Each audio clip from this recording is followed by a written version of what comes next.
जितनी भी आप कथाएं सुने, चाहे आप भागवत की कथा सुने, चाहे आप वायु पुराण की सुने, स्कंद पुराण की सुने, मत्स्य पुराण की सुने, कूर्म पुराण की सुने, ब्रह्म वैवर्त पुराण की कथा सुने, और चाहे आपके घर में होने वाली कथा वह सत्यनारायण भगवान की ही क्यों ना कथा सुने, जब इस कथा का शुभारंभ होता है ना, तो यहीं से कि नैमिषारण्य क्षेत्र में 88,000 ऋषियों के समेत शौनक आदि महात्मा बैठे हैं। शौनक आदि ऋषियों ने महाराज सूत जी से प्रश्न किया। सत्यनारायण की कथा भी आपके घर में होती है, तो पंडित जी आकर के क्या सुनाते हैं कि नैमिषारण्य क्षेत्र में 88,000 ऋषि विराजमान हैं। शौनक आदि ऋषियों ने सूत जी से प्रश्न किया। भागवत भी कथा प्रारंभ हो रही है, तो यहीं से नैमिषे सूतमासीन मभिवाद्य महामतिम कथा मृतृस्वाद कुशलः शौनको अब्रवीत। तो ये सारी कथाएं नैमिषारण्य क्षेत्र से ही क्यों प्रारंभ होती हैं? का उसके लिए सुनिए महाराज, एक बार की बात, मन की गति से चलने वाले महात्मा उन लोगों ने संकल्प किया कि हम यज्ञ करेंगे। कितने दिन का यज्ञ? 5 दिन, 7 दिन, 11 दिन, 21 दिन। आपके यहाँ तो अभी फरवरी में यज्ञ हुआ था, है ना? यज्ञ, अच्छा 7 दिन का सुना आपने, 9 दिन का सुना होगा, 11 दिन का सुना होगा। अच्छा 31 दिन का नहीं, 31 दिन का भी यज्ञ नहीं। किसी ने कहा तो मतलब 1 वर्ष का ना, 200 वर्ष का ना, 500 वर्ष का ना, 1000 वर्ष का यज्ञ होना है। अब बात समझिए, विचार करिए कि जब 7 दिन का यज्ञ होना हो तो हम सब लोग कितनी व्यवस्थाएं नहीं लगाते हैं। यज्ञ पंडाल कैसा हो, कथा पंडाल कैसा हो, प्रवचन पंडाल कैसा हो, और महाराज रामलीला होना है, रास लीला होना है, प्रवचन होना है, बड़ी सी व्यवस्था चाहिए, मेला लगना है।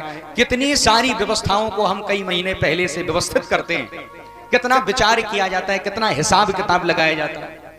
और महाराज बड़ी यत्न से यज्ञ भगवान का अद्भुत क्रम हम सभी लोग कर पाते हैं। और जहां पर 1000 वर्ष का संकल्प लिए बैठे हो महात्मा, तो महाराज 1000 वर्ष के यज्ञ को करने के लिए कितनी व्यवस्थाएं नहीं चाहिए।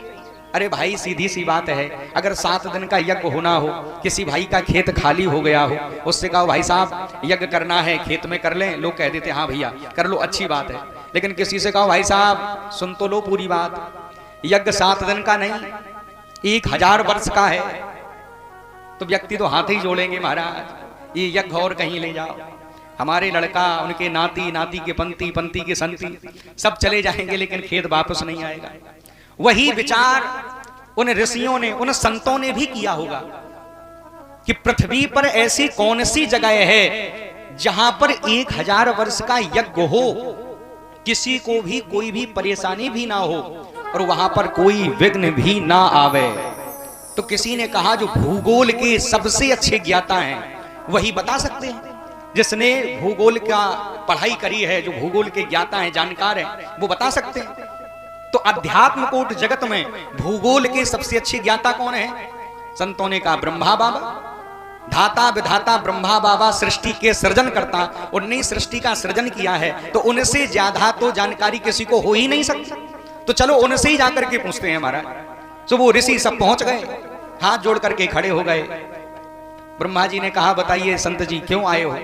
अरे बात यह है कि हमें मृत्यु लोक में भूखंड पर 1000 वर्ष का यज्ञ करना है, लेकिन यह सुनिश्चित नहीं हो पा रहा है कि यह यज्ञ कहां पर किया जाए। ब्रह्मा जी ने कहा जो भी हम सृष्टि का सृजन करते हैं, लिखते हैं, वो सब विस्मृत हो जाता है, भूल जाते हैं। तो फिर कैसे बात बने? बात ऐसे बनेगी कि हम एक चक्र बना रहे हैं और ये चक्र हम छोड़ दे रहे हैं, ये चक्र जहां जाकर के गिर जाएगा वही पृथ्वी पर सबसे अच्छी जगह है, और आपके यज्ञ को करने के लिए, मनोरथ सिद्ध पूर्ण करने के लिए वही अद्भुत जगह होगी महाराज। तो ऐसे चक्र बनाया, चक्र आगे, महात्मा लोग पीछे पीछे जा रहे हैं, और महाराज वह चक्र आया, एक जंगल में वह चक्र रुक गया।